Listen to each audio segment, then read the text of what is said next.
I do hope you've all enjoyed your lovely English cooked breakfast. It was quite a treat, I must say, to sit here and have breakfast. I was almost pinching myself. I'm almost pinching myself that we're here in a room full of people. So that in itself is a wonderful experience. So again, welcome on that front. I'd also like to welcome Diane Bannister from Intelligent Dialogue. Diane's going to take us through a presentation today, which is all around sales within your business and whether you need to increase revenue in your business or whether you simply need to plan for reoccurring revenue, whether you're got plenty of sales and you're busy thinking, oh crikey, what's happening a year down the road. There's a number of things Diane's going to cover. I'm not going to say any more because I'm just going to be stealing her thunder, which is not fair. So I shan't do that. So without further ado, I'm going to hand over to Diane. After the presentation, we're going to take questions and answers. So again, it'd be quite informal as we are now, have a nice chat, questions and answers at the end. And over to Diane. Thank you. Thank you very much, Mandy. Welcome everybody, good morning.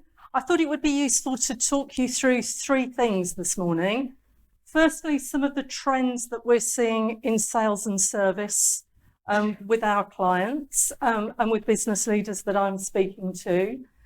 Secondly, to look at the things that you can do to keep your sales engine running if you are at capacity in your business.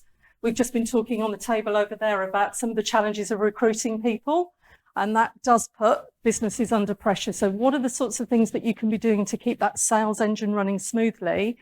And finally, sadly, we're talking to a lot of business leaders who are starting to say, we can see tough times on the horizon. The cost of living increases are starting to bite.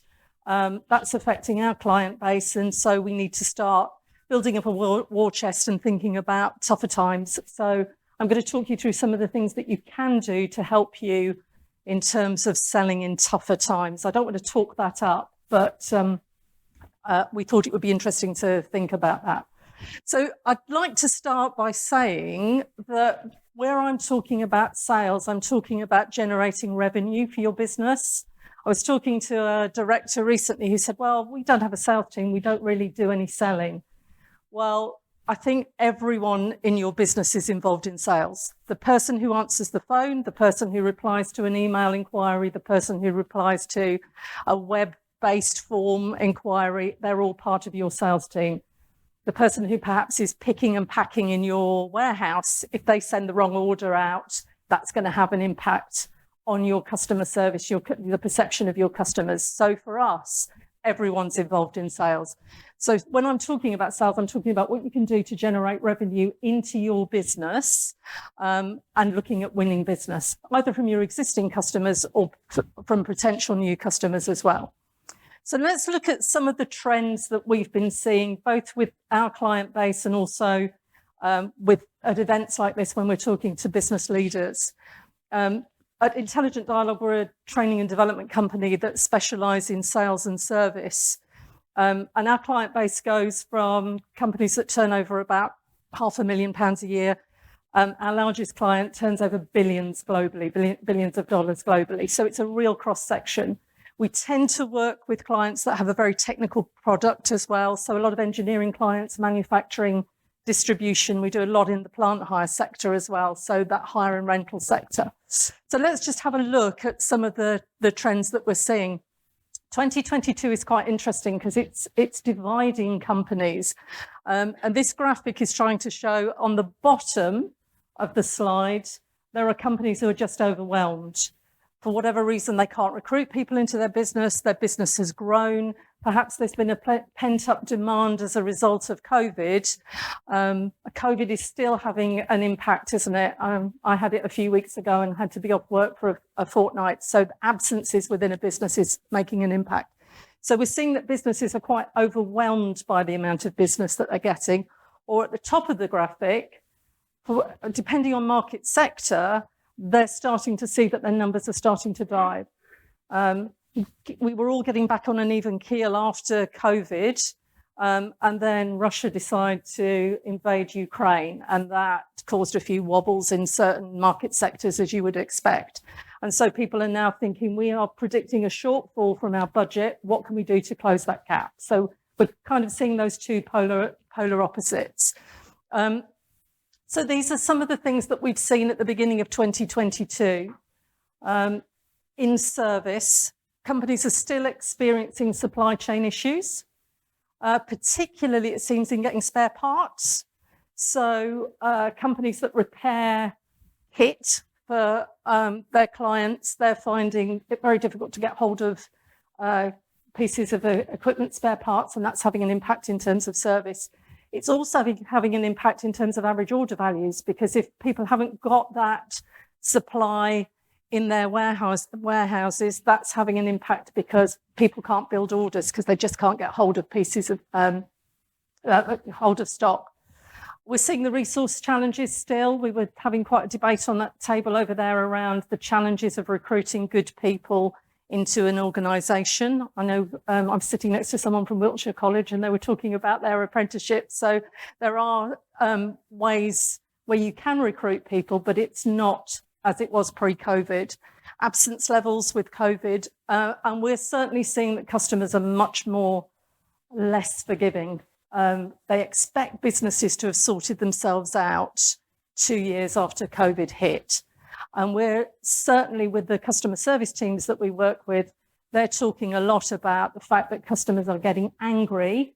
They're getting angrier quicker, and they're getting more angry when there is a difficulty in terms of service. Certainly, we're seeing that where with clients who deal directly with consumers, that's starting to edge into the business world as well. As people are under pressure, that tends to come out in terms of anger. And so we're also seeing people thinking about the well-being of the people on the front line. Those people are having those conversations that can escalate pretty quickly. What I would say about well-being, we get inquiries for stress management, training, resilience training. It's important, but I think it's equally important to train your people in their role so that they do know how to deal with angry customers and they're not doing anything that would trigger an angry response from a customer as well. So those are the things that we're seeing in service. Can you relate to that? Can you relate to some of those on that graphic there? So in terms of sales and winning business, we're seeing that virtual or telephone conversations are here to stay. Even businesses that have field-based teams are finding that they're having many more telephone conversations, many more Teams meetings, and that's making them more productive because they don't have to spend so much time out on the road. So actually there is a potential for the number of customer interactions to increase, which is interesting. The reverse side of that is it's still quite difficult to get hold of decision makers, particularly if those decision makers are working from home. So there's not the route through the usual switchboard to get hold of people. So that continues to be a challenge for people, and I'll talk you through. We've got a paper, if anybody's interested, on reaching decision makers, and if anybody's interested, we can send you a copy of that afterwards. Inflation is starting to bite. We're seeing that. We've certainly been working with clients around how they can have conversations to increase their prices with their customer base and do it in a sensitive way that lands well, rather than coming across as an arrogant business that just wants to raise prices. We're also seeing that decisions are being made higher up in an organisation. So this is one of the symptoms of where things get tougher. More people tend to get involved in making a decision in an organisation, particularly when there's a spotlight on costs. So we're seeing that decisions are being made higher up in the organisation, and that is increasing the gestation period in terms of getting a decision. Where it might have been 3 months, it's now 6 or 9 months with some of our clients. We're also seeing that those people having sales conversations really need to understand business. You can't just push product at people anymore or push service at people anymore.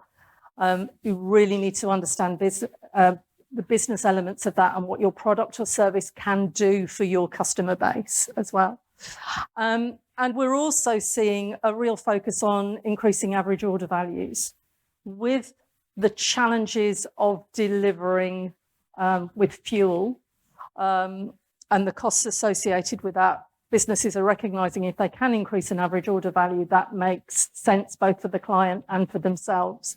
So again, those are some of the themes that we're seeing coming through. So what's ahead for this financial year? We're certainly seeing much more of a robust focus on hitting numbers, partly because I think businesses are recognising that they need to build up a war chest. They're not sure what's coming.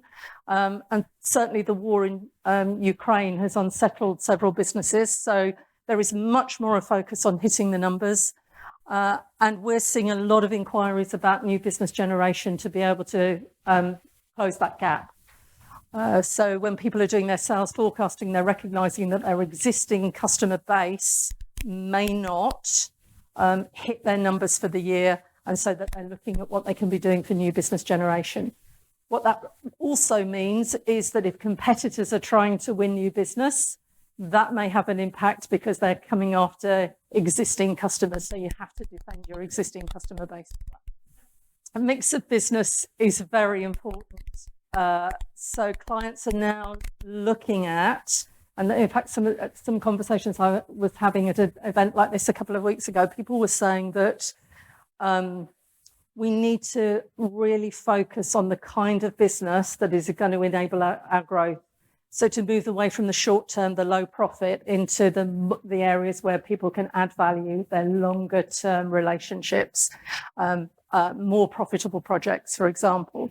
Pricing conversations, as I already mentioned, I was talking to someone recently who said, if you can't put your prices up now, you never will, with what's happening with inflation.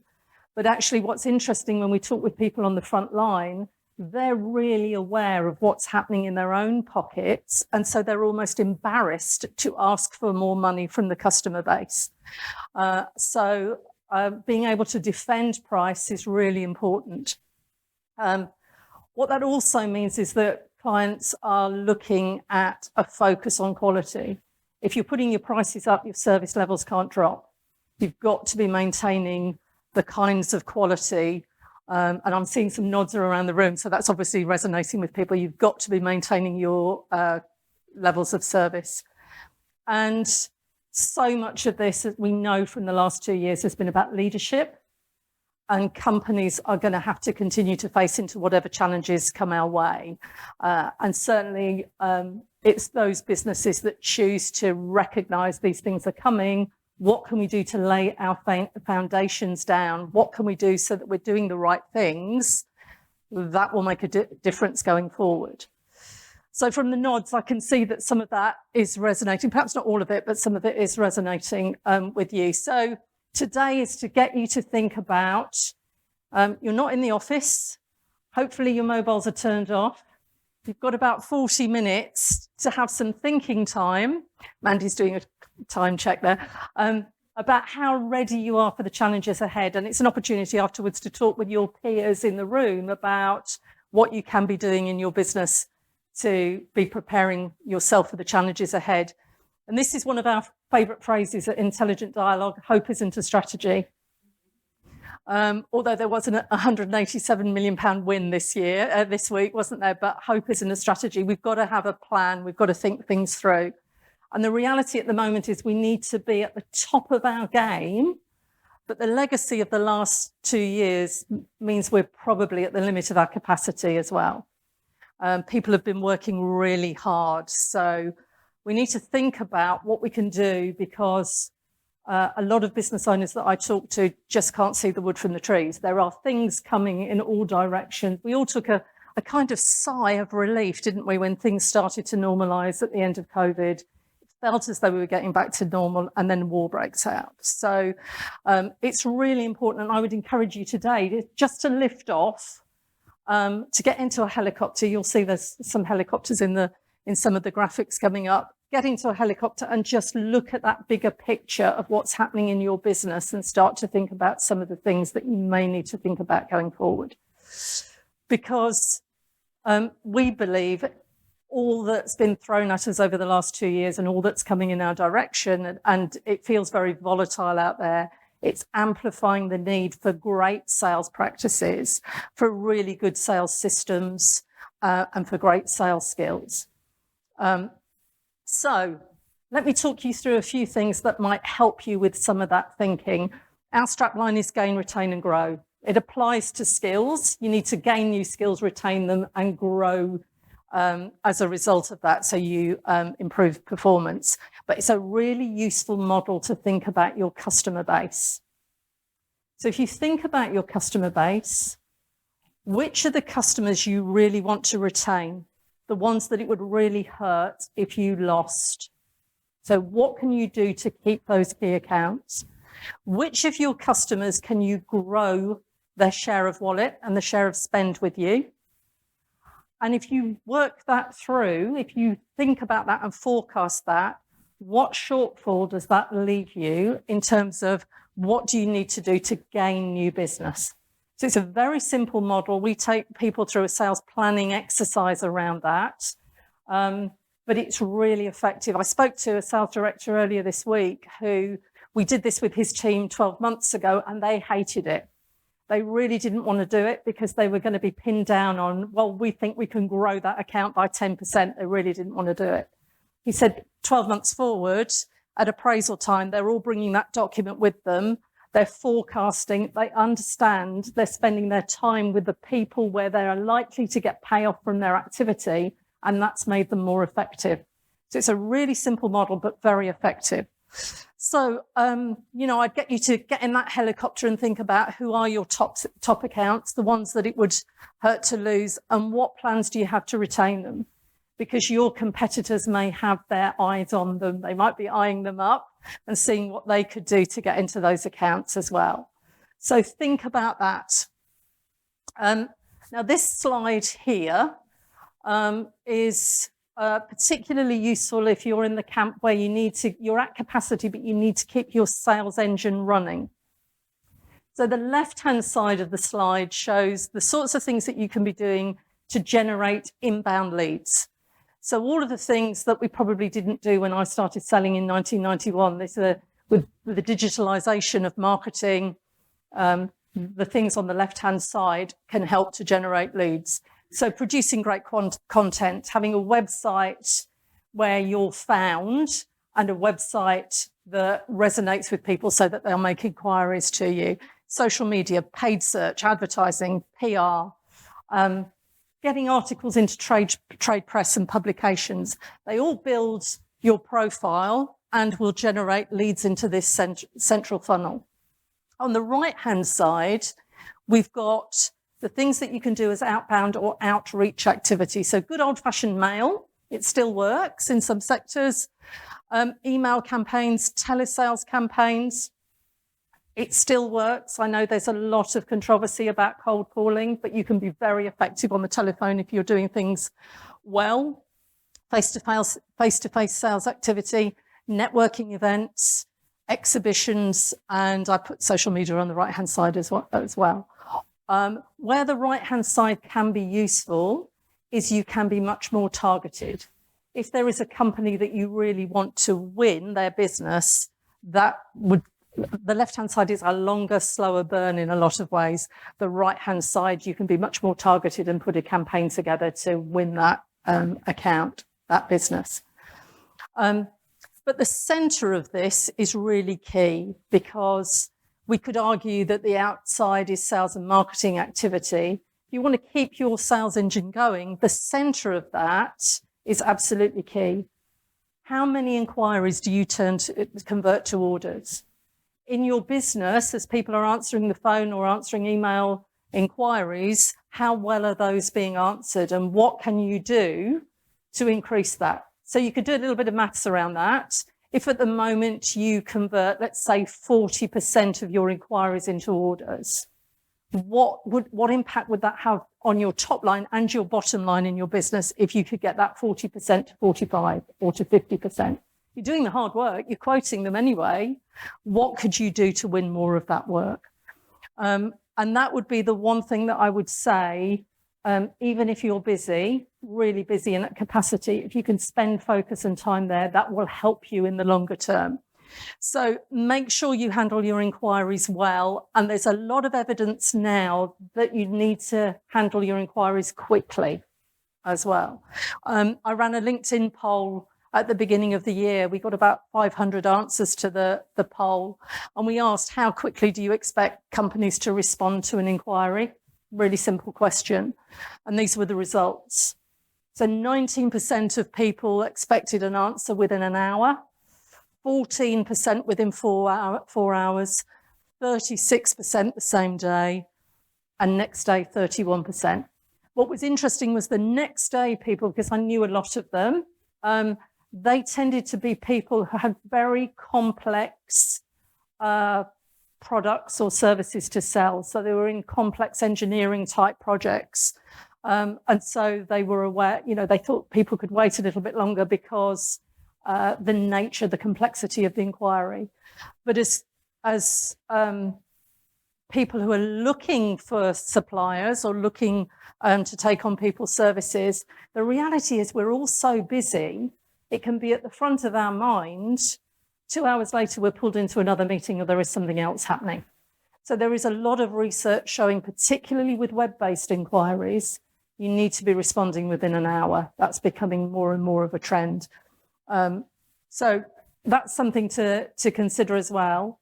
And we also need to make it easy for people to do business with us. In customer experience terms, that's one of the things that we see as being a huge theme at the moment, that we need to be easy to do business with. I'm meant to be going on holiday in a fortnight to Italy. British Airways have cancelled our flights 3 times. It will take a very special set of circumstances for me to fly with British Airways again. And they make it incredibly difficult to find out what the alternatives are. You literally, one woman in the press was on hold for 15 hours constantly to try and get through. That will have an impact in 6 months' time, 12 months' time. People have got short memories when it comes to service. So respond quickly. One of the key things we need to think about is being in the customer's world, not our own world. And sometimes the dark forces of a computer system can pull us into that screen. I know there are some computer-based people in the room, so my apologies for that. But you can get pulled into the computer system and you're not listening to what the customer is saying, or what the customer needs. So it's really important to step into the customer's world. If you ask customers to self-serve, it's got to be easy. If they don't self-serve or they struggle to self-serve and then call into your business, that's an escalation as far as the customer's concerned. So they're expecting top-level customer service when they get through. And so ask yourself, what does good look like? And good is consistent service. If you want to build trust with your customers, it's about providing a consistent level of service, not something that varies from one day to the next, but a consistent level of service. Track your conversion rates, as I said. Look at those conversion rates from your orders, from your inquiries to your orders. That will tell you some important things in your business. And also review your wins. What are your wins telling you about your sweet spot with customers? Because that will help you to understand your marketing and your sales activity as well. Okay. So let's have a look at selling in tough times. I've been talking to several sales directors recently who are saying we've had a really good 12 months, 2 years, because we pivoted during COVID. We then dealt with a pent-up demand because of COVID, but now we can see the cost of living increases are starting to bite with our customers, and it's only a matter of time before they start to filter through to us. So I don't want to talk this up too much, because it was Henry Ford who said, whether you believe you can or you can't, you'll be right. And that's the danger. If we start talking about tough times, we kind of convince ourselves, well, it's tough out there, so we won't win work. And one of the key things is to think about laying good foundations with good skills, good systems, good processes. If you do the legwork now, you'll have the confidence of knowing you're doing the right things that will stand you in good stead as things start to bite. And part of this is a mindset. There's a study of salespeople. This was actually in insurance, that found that people with a positive outlook sold on average 37% more than those people who have a more negative outlook. And we know that, don't we? We know from our colleagues, the ones that are positive, we're probably more attracted to. The ones that are negative, that can spread like an emotional contagion through the office, can't it? So one of the things that I would get you to think about as business leaders is, what do you do to keep your mindset positive, to keep your sales mojo where it needs to be leading the people in your business to be winning as much business as possible? Because positivity, and I'm not talking about glib, kind of happy clappy positivity. I'm talking about that confidence that comes from knowing that your product and service really helps your customers. If you can get that across your business, that will make a big difference. So mindset is really key in this. And progress. Momentum fuels motivation. I love that phrase. If people are confused or feel that they're hearing the word no a lot more, that will drop energy. Whereas if we can keep the mindset in the right place and track your progress, you will start to see, if you can celebrate your successes, celebrate your wins in your business, you will start to see that momentum fuels motivation. So recognize the wins, and that might not always be in terms of outcomes of sales with a new customer, but it might be in terms of people doing the right things that you know will bring you results in the longer term. So momentum fuels motivation. Does anybody know who this attractive looking man is?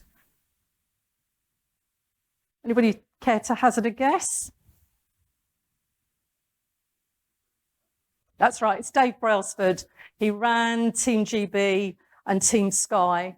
And he has one of the least sexiest catchphrases you can come across, but it's so powerful in terms of business. He talks about the aggregation of marginal gains. And what that means is, across your business, what can you do to just tweak performance by 1%? If everybody in your business can just up their game by 1%, that will have a dramatic impact in terms of your overall performance. And this graph shows how, if you're doing the right things and you're getting those tweaks, we're not starting from scratch, we're just tweaking existing processes and systems, that can really build and fuel momentum. Likewise, if we don't, those 1% declines across a business has an impact as well and really widens the gap. So that's something else to think about as well. Now, we'd also encourage people to be real when they're looking at their pipeline. We're great believers in CRM systems. They can be very, very useful in any business.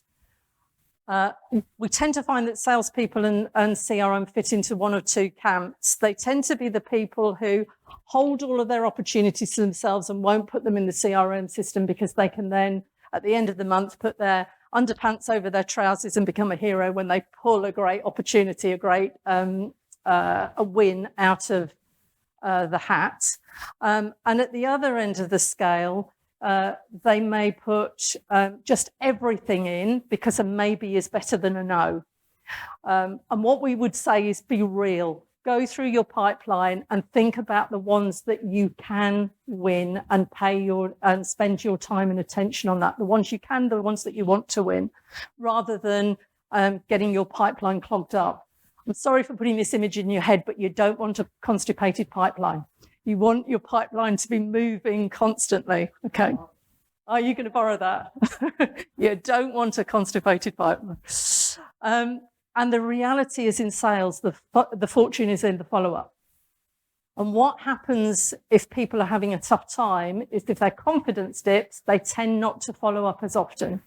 There's some research that shows that sales activity in tougher times can drop by almost 38%. So again, almost 40%. And it's the follow-up that will win you business. So there's something called BAM-FAM. If you've never heard of that, make a note of it. It's BAM-FAM, and it means book a meeting from a meeting. So when somebody's coming to you for an inquiry, you're having a great conversation with them, putting a proposal together, putting a quote together, rather than just sending that out by email, which most of us can be quite guilty of, because it's very quick and easy to do that. We just whack it out. We say, when do you need the proposal by? Next Friday will be fine. Okay, when can we speak then to discuss that proposal through? Should we put a meeting in for next Friday to talk that through, or do you want a couple of days to talk about it internally and then we'll go through it the following Tuesday? And you get that meeting in the diary to make your follow-up much easier. Okay, so the fortune is in the follow-up.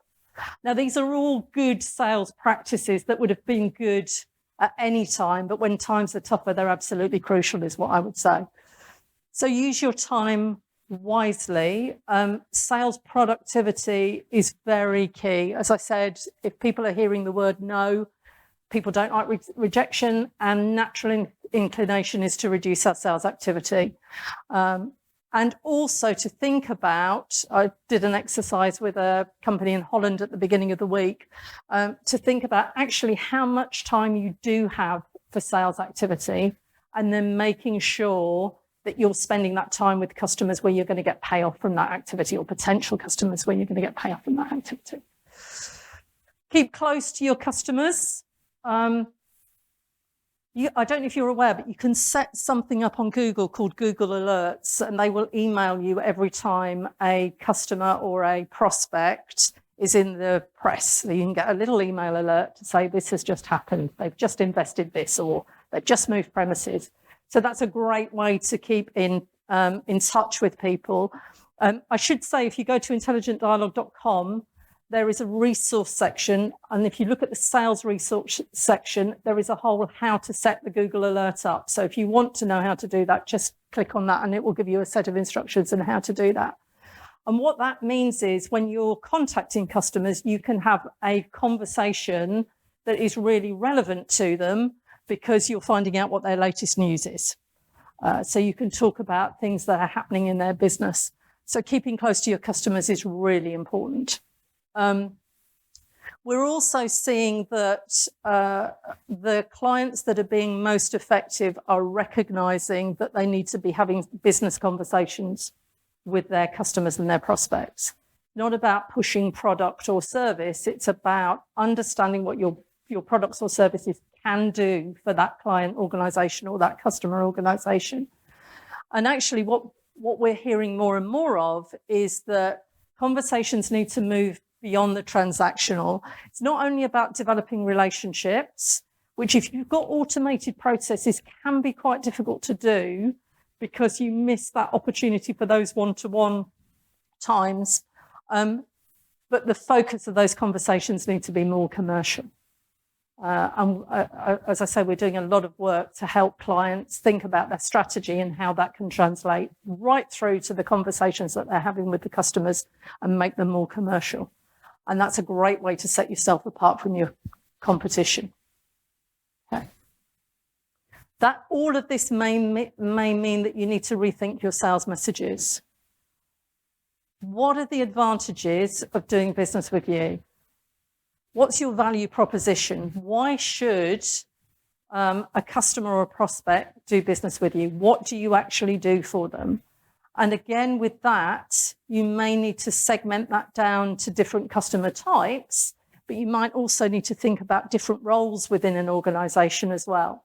So whereas before, if we made a good impression with one person, that message would resonate and we would win that order.